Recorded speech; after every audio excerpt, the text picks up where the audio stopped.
Hello everybody, welcome back to Herbie's Garage. Don't you just love that center stand? I know I do.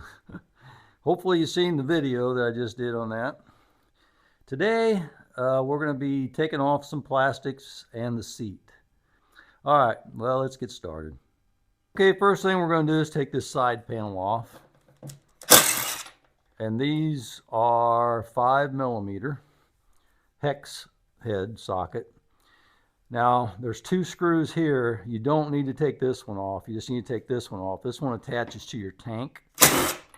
So you got to take that one out. And then there's another one down here. So you've got 3 screws for this one side panel, and there's a pop pin right about here. So now we got it all loose. There's a pop pin in the back as well. I'll show you. And then this one here, you just got to pop it out. You'll feel it right there. You got to pop it out. And then there's another one down here. One there and one there. And then it pops right off. Okay, same thing for this side. We just have to remove these 3 screws. There's 1, 2,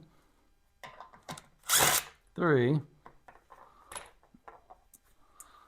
And then this pops off. You got to pop it off down here at the bottom and then pop it off in the front. There we go. Same thing. Got 2 pins. There and there. And 3 bolts. Okay, in order to take this seat off, there's a bolt on this side and the other side in the same location. There's 2 of them. And this is 6mm.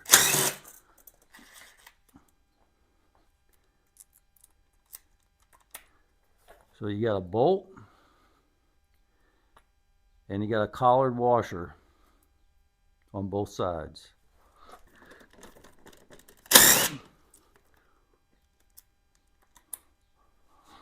And once you take those 2 screws out, you push the seat forward and just lift it off. And that's what it looks like. Back here in the back, it tucks underneath there. That's why you have to push it forward to get it out.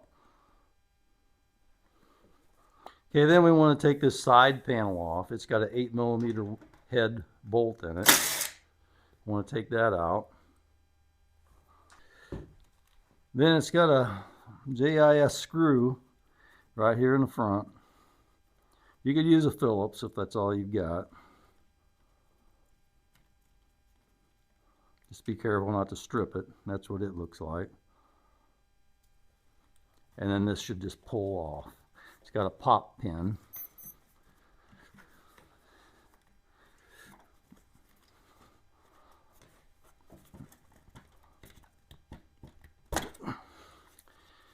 It's got a pop pin right here.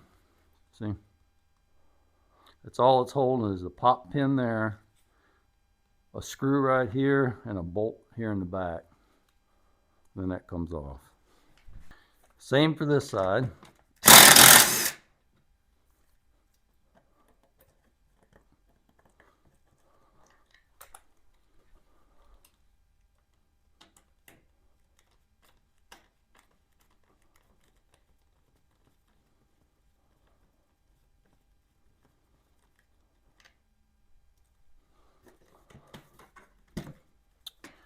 There we go. Looks exactly the same. 1 push pin, 1 screw, and 1 bolt. There we go. Okay, now you can see the coolant reservoir tank, and you can see that it has a low mark and a high mark. I need just a little bit more in mine to bring it up, but it's safe riding there. Between the 2 marks, you're safe. But you want to make sure and check this. Okay, then we need to take this front piece of plastic off, and this will be the last piece of plastic that we have to get. And it has 2 JIS screw heads, 1 on each side. I've already removed the one on the other side. And it's got 2 Then it's got two 5mm screws in the middle.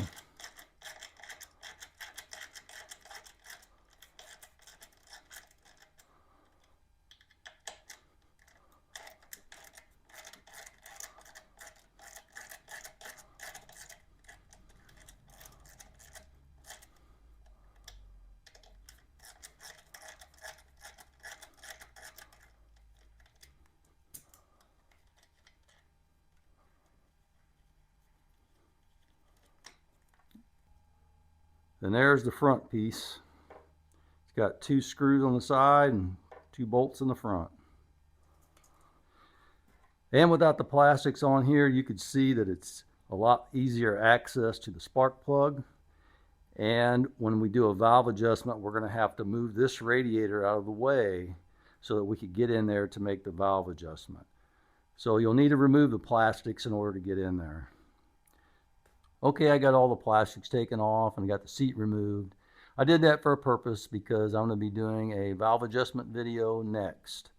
And I wanted to take everything off. I wanted to make the valve adjustment video a little bit shorter by not having this in with it. So anyway, you might want to be able to know how to take your seat off and remove the plastics and not have to do a valve adjustment. So I'm going to make two separate videos. So this one is going to be just on the plastics and the seat removal. So if you want to see the valve adjustment video, keep an eye out because that's going to be coming up real shortly. All right, I appreciate you guys coming along with me, and I'll see you on the next one.